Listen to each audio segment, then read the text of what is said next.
Well, you can see it's a bit of a grey day today, and I thought, well, what can I do?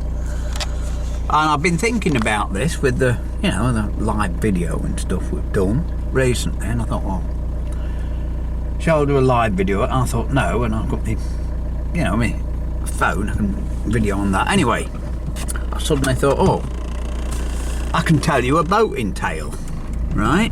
So what I'm going to do is, we'll come down to Foxton Locks, and this is the track to it, and most of you won't have seen this before. Anyway, this is quite a few years ago. I've got a friend who had a Dorncraft, right? He lives near Leicester, and now one of the must-do things, you see, while we're doing this, I can, you know, I couldn't off-road, you see, I can hold the camera and I can show you around a bit. Oh, those tapes are doing well. Everything's looking nice and green at the moment, definitely.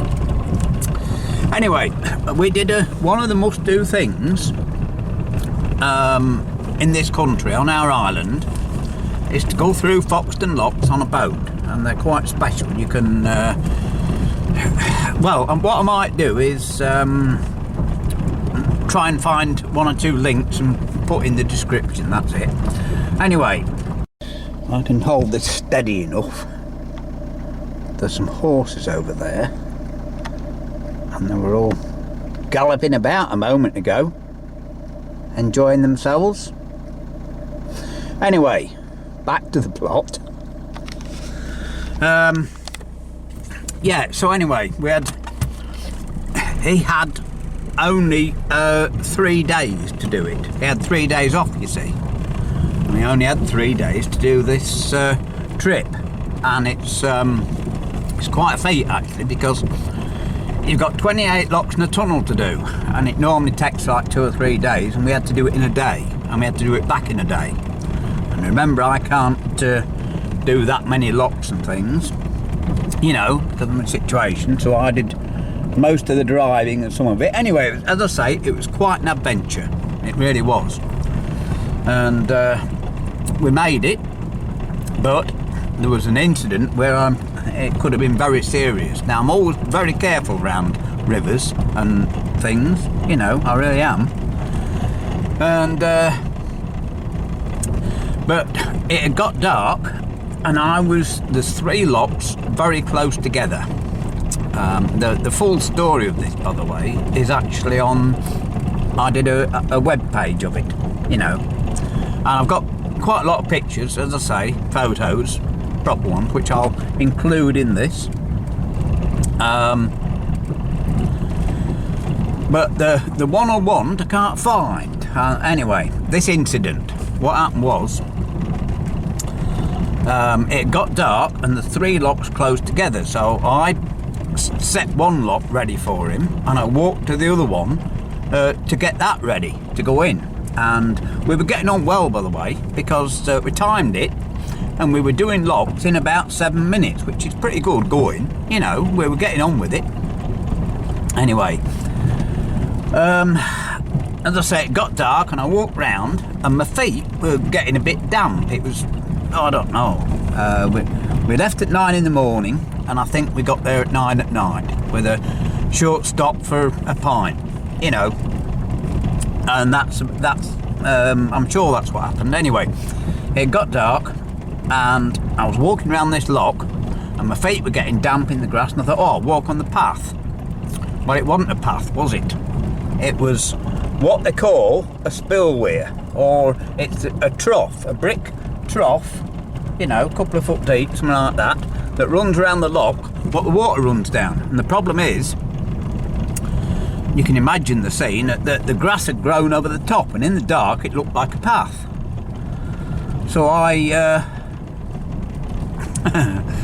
thought, oh, I'll walk on the path. Well, I put my foot on, and of course I stepped into a 2-foot trough. Bang! I went down sideways, and it could have been very serious. If I'd hit my head on that sharp edge of brick, that'd have been it, you know. So we were a bit lucky, I suppose, that day.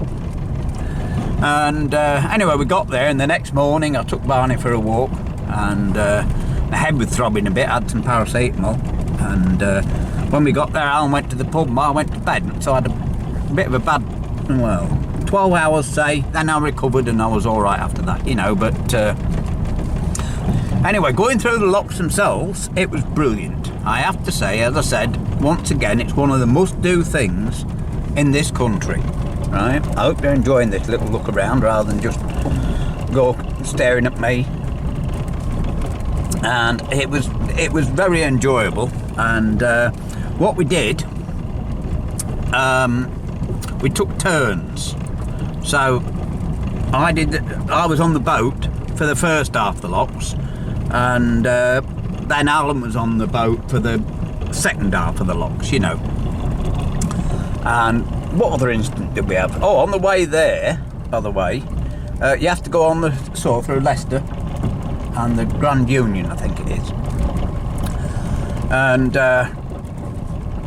there's an open weir on one of the locks in Leicester.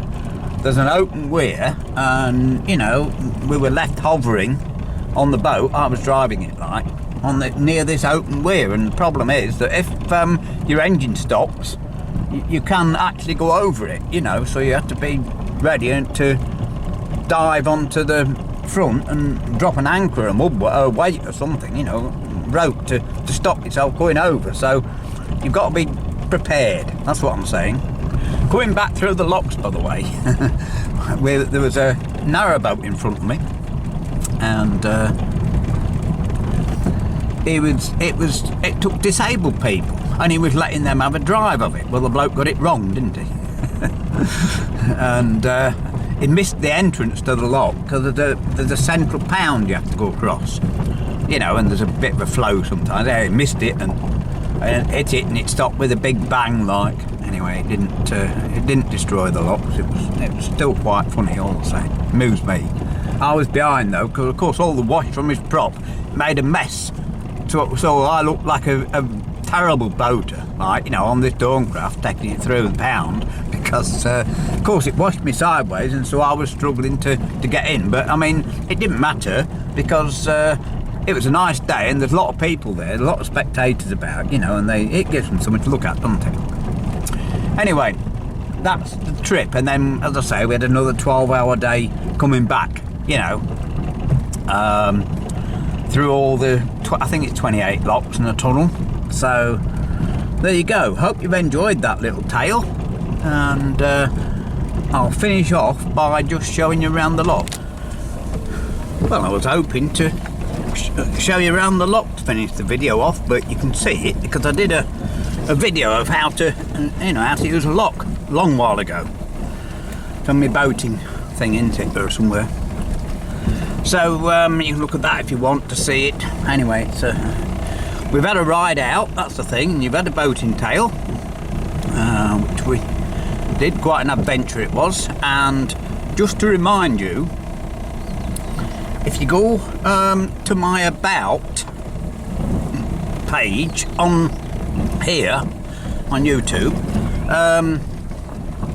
there's a link to my website, and on the website I did a page of our adventure, you know. So there you are. Anyway, there's some nice River and Canal Trust staff here. One remembered me from seeing me at Stamp End a year or two ago, and a couple more we've had a chat with. Everyone's friendly and happy, that's the main thing, isn't it?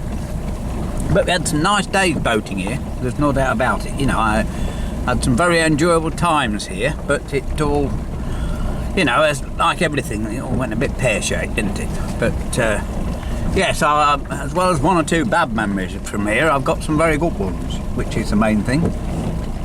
It's nice and quiet, as you see, and it gets you out in the countryside, you know. I'll point you out the window now. Yeah.